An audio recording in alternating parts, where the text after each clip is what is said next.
os profetas Ageu e Zacarias. Estamos estudando há algumas semanas os chamados profetas menores, um grupo de profetas com ministérios e livros proféticos mais curtos. Nesses livros encontramos diferentes momentos históricos de Judá, como de fartura e riqueza ou destruição e desgraça. E seja qual fosse a situação, os profetas estavam lá anunciando a vontade do Senhor, chamando o povo à fidelidade e arrependimento dos pecados. Sem sombra de dúvidas, o momento mais baixo e mais desafiador da história de Judá foi o exílio babilônico, quando Jerusalém foi destruída e seus habitantes foram deportados. No ano de 586 a.C., a cidade, o templo e muitas pessoas viraram nada diante da força desse império. E os que sobreviveram foram levados cativos e lá viveram por décadas. Os judeus presenciaram o declínio do Império Babilônico e a ascensão do Império Persa.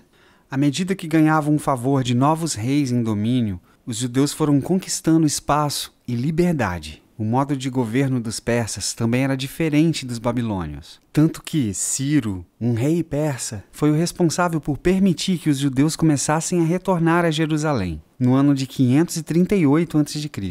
Livros como Neemias e Esdras narram justamente este retorno dos judeus para sua terra, a reconstrução da cidade e de seus muros. No centro disso tudo estava a reconstrução do templo, a casa de Deus, o lugar central de culto e adoração dos judeus.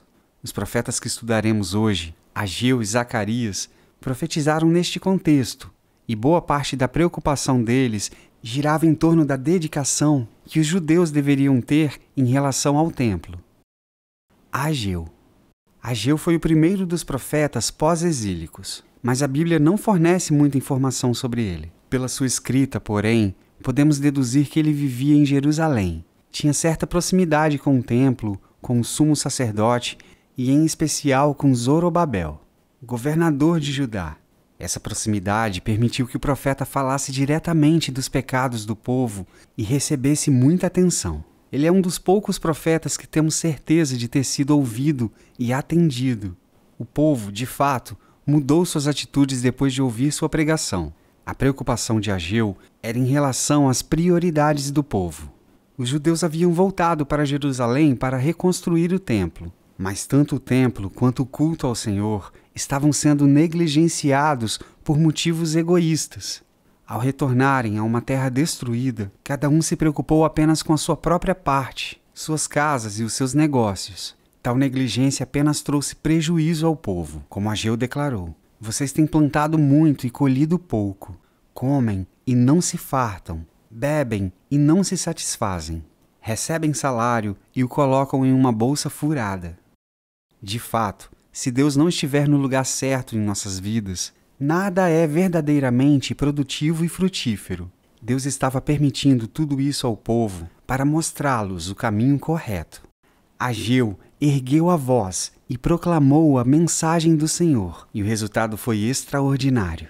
O povo obedeceu à voz do Senhor e se dedicou à reconstrução do templo. Além disso, há algo na mensagem do profeta que aponta para Jesus Cristo. Um verso bastante conhecido deste livro é: a glória deste novo templo será maior do que a do antigo, que cria a expectativa de um novo templo perfeito, muito maior e mais exaltado, um lugar em que Deus estabeleceria a paz. Jesus visitou este templo reconstruído quando esteve no mundo e ainda declarou que poderia reconstruir o templo em 3 dias, se referindo a si mesmo. De fato, hoje vivemos em um templo mais excelente do que o de Ageu. Zacarias. Zacarias foi contemporâneo de Ageu, ou seja, atuou no mesmo período. Sendo assim, muitos de seus tópicos são compartilhados e ambos estão preocupados com as prioridades do povo judeu e sua falha dedicação na restauração do templo depois da destruição causada pela Babilônia. Uma diferença fundamental entre eles, porém, é o tamanho. Enquanto Ageu tem apenas 2 capítulos, Zacarias possui 14, sendo um dos maiores livros do grupo de profetas menores. Zacarias é um profeta muito peculiar dentro da Bíblia, pois tem características apocalípticas, ou seja, visões muito elaboradas sobre o fim do mundo. As visões são parte fundamental da profecia de Zacarias. Pois mais do que dizer o que o Senhor disse, ele anuncia aquilo que viu e ouviu de anjos. Muitas dessas visões repercutem no livro de Apocalipse, como a visão em que ele viu um homem com a corda de medir, que dizia: "Vou medir Jerusalém para saber o seu comprimento e a sua largura."